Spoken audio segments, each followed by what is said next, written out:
Hello, my name is Leo. Welcome to another reading of the Elder Scrolls.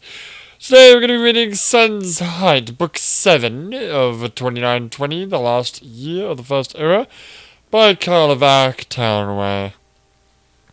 Fourth of Sun's Height, 2920, the Imperial City, Cyrodiil. The Emperor, Remenin III, and his Pontate Vestule Shire took a stroll around the Imperial Gardens. Studded with statuary and fountains, the North Gardens fit the Emperor's mood, as well as being the coolest acreage in the city during the heat of summertide. Austere, tiered flower beds of blue, grey, and green towered all around them as they walked. Vivek has agreed to the Prince's terms of peace, said Remenin. My son will be returning in 2 weeks' time. This is excellent news, said the Pontiff carefully. I hope the Dunmer will honour the terms. We might have asked for more.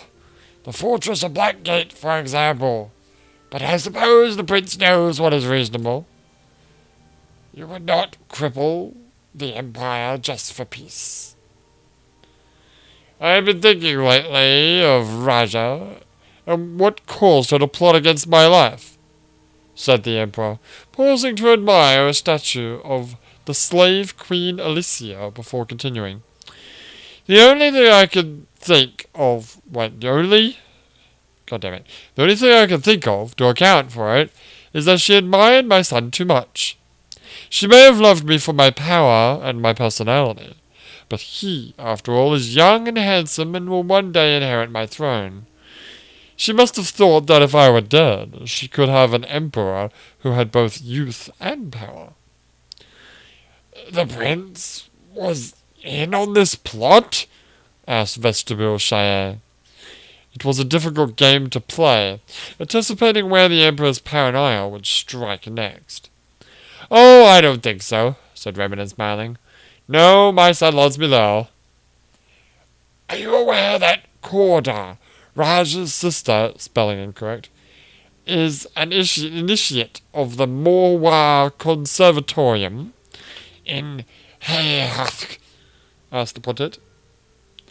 Morwa? Asked the Emperor. I've forgotten. Which god is that? Lusty fertility goddesses of the Yukudans, replied the Pontiff. But not too lusty like Debana. Demure, but certainly sexual. I'm through with lusty women. The Empress, Raja, all too lusty. A lust for love leads to a lust for power. The Emperor shrugged his shoulders. But a priestess in training with a certain healthy appetite sounds ideal. Now what were you saying about the Blackgate? 6th of Sun's Height, 2920, Thurzo Fortress, Cyrodiil. Rija stood quietly looking at the cold stone floor while the Emperor spoke. He had never before seen her so pale and joyless. She might at least be pleased that she was being freed, being returned to her homeland. Why, if she left now, she could be a hammerfall by the Merchants' Festival. Nothing he said seemed to register any reaction from her. A month and a half stay in Thurzo's fortress seemed to have killed her spirit. I was thinking, said the Emperor at last, of having your younger sister Corda up to the palace for a time.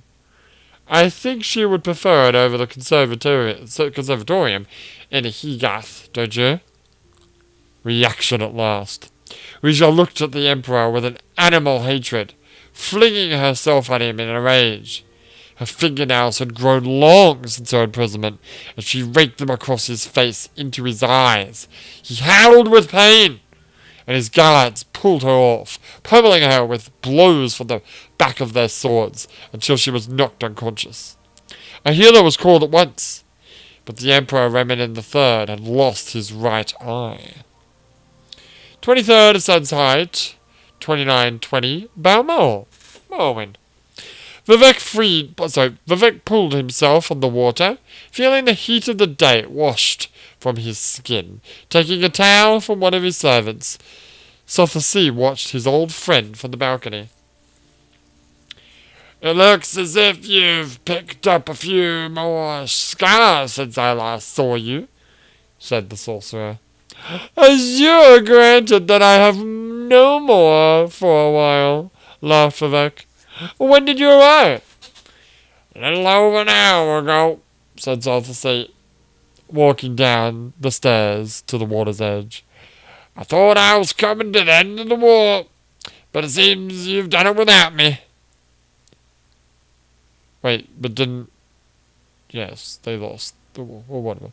Yes, 80 years is long enough for a ceaseless battle, replied Vivek, embracing Sothasi. We made concessions, but so did they. When the old emperor is dead, we may be entering a golden age. Prince Jurek is very wise for his age. Where is Amalexia? Collecting the Duke of Mournhold. They should be here tomorrow afternoon. The men were distracted at a sight from around the corner of the palace. A rider was approaching through the town, heading for the front steps. It was evident that the woman had been riding hard for some time. They met her in the study, where she burst in, breathing hard. We've been betrayed, she gasped. The Imperial Army has seized the Black Gate.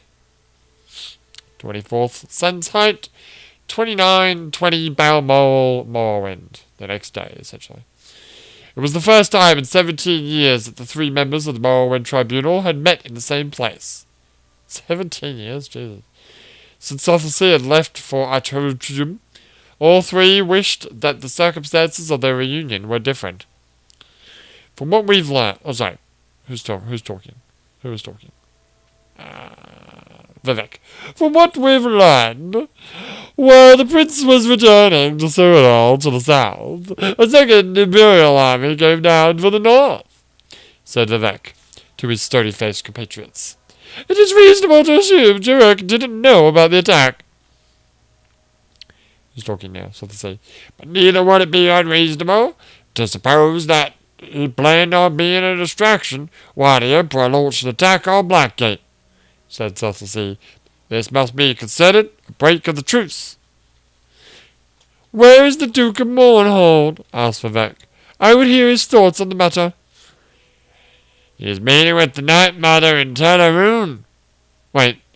He is meeting with the Night Mother in Teleroon, said Alexia quietly. I told him to wait here until he had spoken with you, but he said that the matter had waited long enough.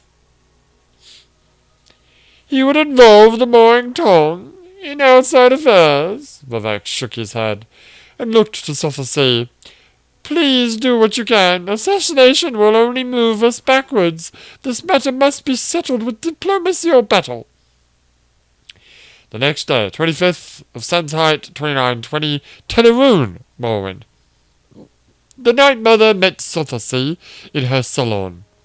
Lit only by the moon, she was beautifully dressed.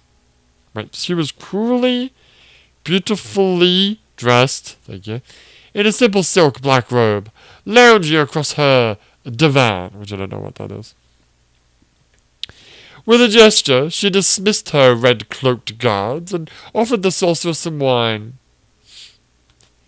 You've only missed your friend the Duke, she whispered. He was very unhappy, but I think we will solve his problem for him. Did he hire the Mooring Tongue to assassinate the Emperor? Asked Sothasi. You are straightforward, aren't you? That's good. I love plain-speaking men. It saves so much time.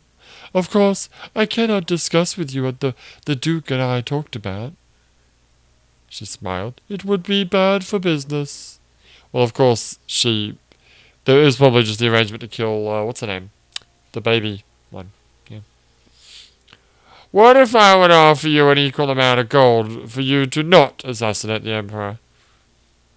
The Mooring Tongue murders for the glory of Mephislevla, and for profit, she said, speaking into her glass of wine. We must not merely kill, That would be sacrilege.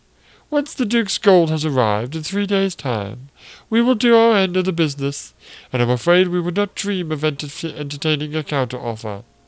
Though we are a business, as well as a religious order, we do not bow to supply and demand, Zothathi. The next day, 27th of Sun's Height, 2920, the Inner Sea, Morrowind. Zothathi had been watching the waters for 2 days now, waiting for a particular vessel, and now he saw it, a heavy ship with the flag of Mournhold. The sorcerer took the air and intercepted it before it reached Tower.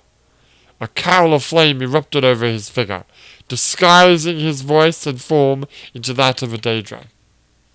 "Abandon your ship!" he bellowed. "If you would not sink with it!"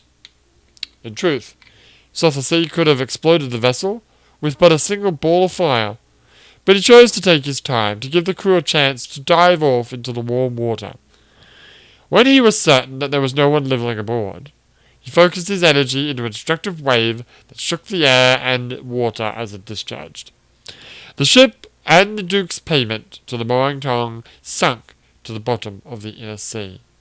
Does that mean there's like a butt ton of cash there that's maybe still there? Dude, if this is true, you don't think like 1,000 people in the 2,000 years it's been since this book was written? Well, actually, we don't know when this book was written, but the 2,000 years it's been since this happened, that no one's bothered to check. Fair enough. Night, mother. God damn it. Thoughts off the sea, as he floated towards shore to alert the harbour master that some sailors were in need of rescue. Everyone bows to supply and demand. The year is continued in Last Sea. That was short. I like him short.